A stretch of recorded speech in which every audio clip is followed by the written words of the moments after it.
today's video, we're diving into the mystery of the giants of Patagonia. Don't forget to subscribe and click the bell button so you can join our notification squad and never miss a journey into the world's greatest ancient mysteries.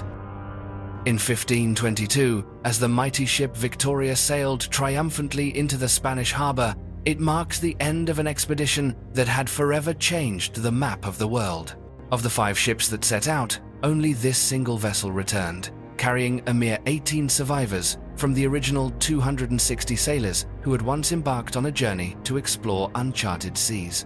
Among the countless strange tales recounted by these weary survivors, one story stood out as so incredible it bordered on the unbelievable: an encounter with giants in the remote land of Patagonia. Magellan's voyage, meticulously chronicled by scholar and surviving crew member Antonio Pigafetta, was a journey marked by both wonder and peril.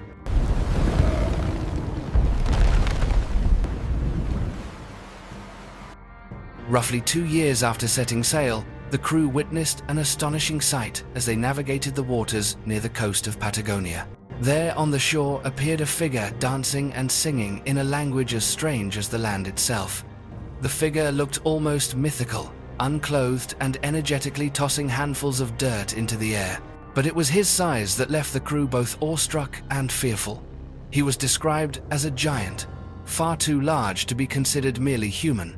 In Pigafetta's account, he describes that first encounter with a sense of breathless wonder. The giant, he wrote, was so tall that the tallest among us only reached his waist. Yet, these giants did not seem as menacing as the ones we're used to seeing on television.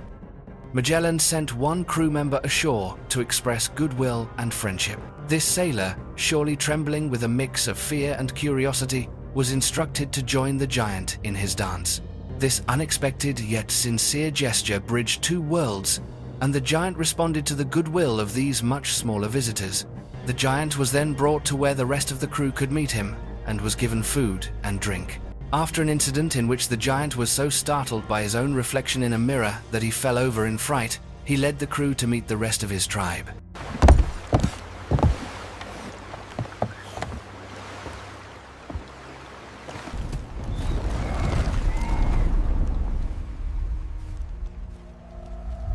Not long after, Magellan devised a plan to kidnap 2 of the giants and bring them back to Spain. He offered them small metal trinkets so they would not be suspicious when he put shackles on their wrists. Magellan wasted no time sharing news of this encounter with his compatriots, and even named the land he had discovered Patagonia, which loosely translates to the land of the big feet, though the true origin of this name is still debated. According to the accounts of those aboard the Victoria, it seems that 2 giants were indeed captured, but both died on the voyage home, along with Magellan himself.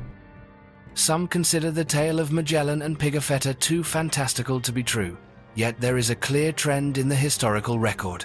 Many other explorers also claim to have encountered giants in Patagonia. It was an age when such stories were eagerly embraced. At a time when the edges of the world remained undefined, the idea of giants dwelling in strange, distant lands captivated the imagination of every European. Sailors and explorers returned with all sorts of tales about these giants. Some described them as towering up to 15 feet tall. Others spoke of their extraordinarily large feet, while some likened them to enormous apes. However, these stories often contradicted one another, only adding to the sense of mystery and skepticism surrounding the legend. When Sir Francis Drake arrived in South America in 1579, his crew reported seeing very tall people, though in reality they were only about 7.5 feet tall. The wide discrepancies in these accounts raised questions about just how reliable these explorers' stories really were. Were they exaggerating the size of the giants they claimed to have seen? The story continued to evolve. Anthony Pigafetta, an English sailor, claimed to have seen the corpse of a giant measuring up to 12 feet long. Around the same period, another Englishman recounted an encounter with natives who towered over his crew. Though these stories were fascinating, they often painted the giants as frightening beings, a reflection, perhaps, of the fears held by the storytellers themselves. Dutch sailors also insisted they had come across giants in Patagonia in the decades that followed, but, like those before them, they failed to provide any convincing evidence. In Europe, these tales were passed around and embellished, sometimes simply for entertainment. They became so widespread that contemporary maps of the Americas depicted Patagonia with illustrations of giants, labeled Regio Gigantum, as a warning to any who dared set foot in these lands. However, as the modern era arrived, the narrative around the giants began to change. A British crew once claimed to have met Patagonians standing 9 feet tall, but this figure was later revised to a more modest 6.5 feet in official records, along with more rational explanations for the natives' appearance. Delving deeper into the tall peoples of this region, we find a few remarkable cases that have been documented. The Selk'nam, one of the last uncontacted native groups in South America, once lived in the very land Antonio Pigafetta described during Magellan's journey. With an average height of around 5 feet 11 inches, they were exceptionally tall compared to Europeans of that era, though not truly giants. Beyond their stature, the Selk'nam possessed a rich culture filled with unique rituals and traditions. Sadly, they were driven to extinction by the end of the 19th century as a result of gold mining and ranching.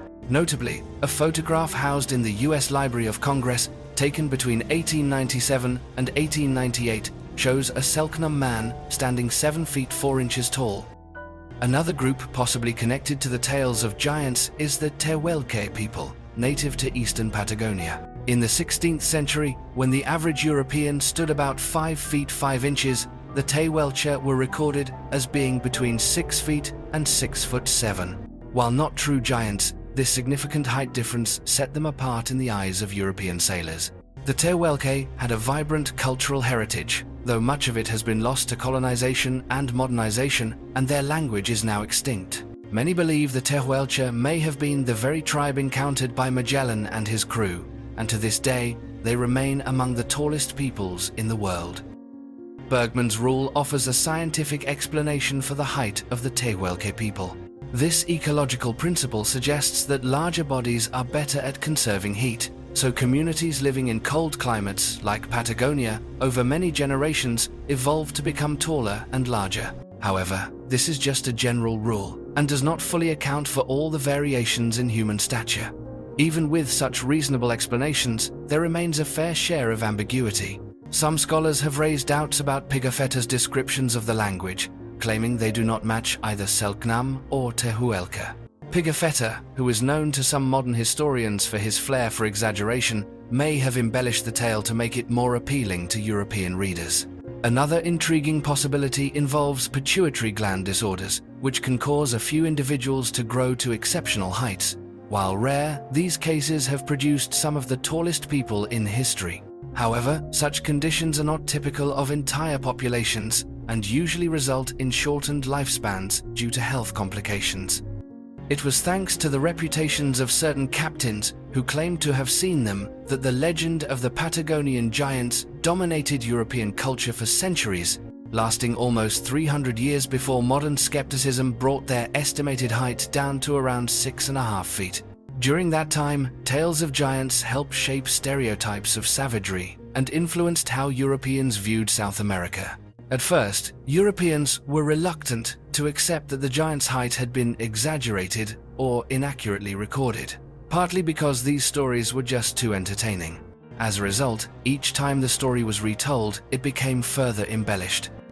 Even today, conspiracies about hidden or erased chapters of history continue to reference the Patagonian giants, along with legends of other abnormally large humans, such as those of Catalina, as possible evidence of unknown, extinct giant species that science has yet to discover. Charles Darwin, in his 1831 publication, The Voyage of the Beagle, offered a more grounded perspective. He described the Patagonian natives not as giants, but as certainly the tallest race which we anywhere saw.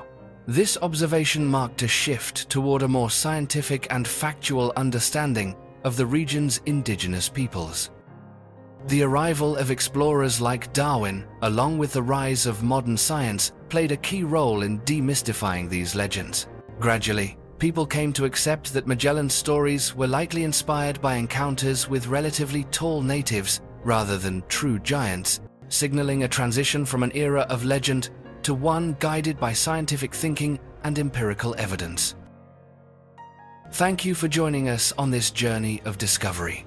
If you enjoy mysterious stories and want to learn more about the world around you, be sure to subscribe to the channel and turn on notifications so you won't miss any of our upcoming videos.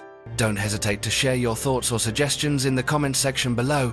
Your feedback is always an inspiration for us to explore new topics. We look forward to seeing you in our next adventure.